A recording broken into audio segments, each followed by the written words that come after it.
Hello বন্ধুরা, আজকে আমরা যাচ্ছি নামখানাতে। কিসের জন্য যাচ্ছি সেটা জানতে হলে পুরো ভিডিওটা প্রথম থেকে শেষ অবধি দেখতে হবে। তো আমরা সেই মতো বেরিয়ে পড়লাম বাড়ি থেকে। আমরা কাকদ্বীপ থেকে ট্রেনে উঠলাম।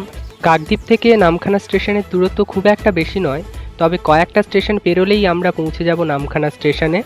কথা বলতে বলতে আমরা অনেকটা পথ অতিক্রম করে চলেও এলাম। এখন আমরা নদী পেরিয়ে ওদিকে যাব।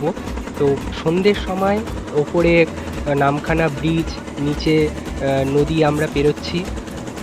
সত্যি কথা বলতে সন্ধ্যের এই নদী পেরোনোর অনুভূতিটা আমার কাছে এক অন্যরকম অনুভূতি ছিল। তোমরা কারা কারা সন্ধ্যেতে নদী পেরিয়েছো তোমরা জানিও। আমরা মূলত নামখানাতে এই ফুচকা খাওয়ার জন্যই এসেছিলাম। অনেকটা লাইন ফুচকা দোকানে, এখানে নাকি সুন্দর ফুচকা পাওয়া যায়। তো সবাই তোমরা আসবে এবং ফুচকাও ট্রাই করবে। লাইনে দাঁড়ানোর পরে আমরাও ফুচকা পেলাম। সত্যি কথা বলতে ফুচকার টেস্ট এখানে অসাধারণ। আজকের ভিডিওটা বন্ধুরা এখানেই শেষ করছি। টাটা, সবাই ভালো থাকবে।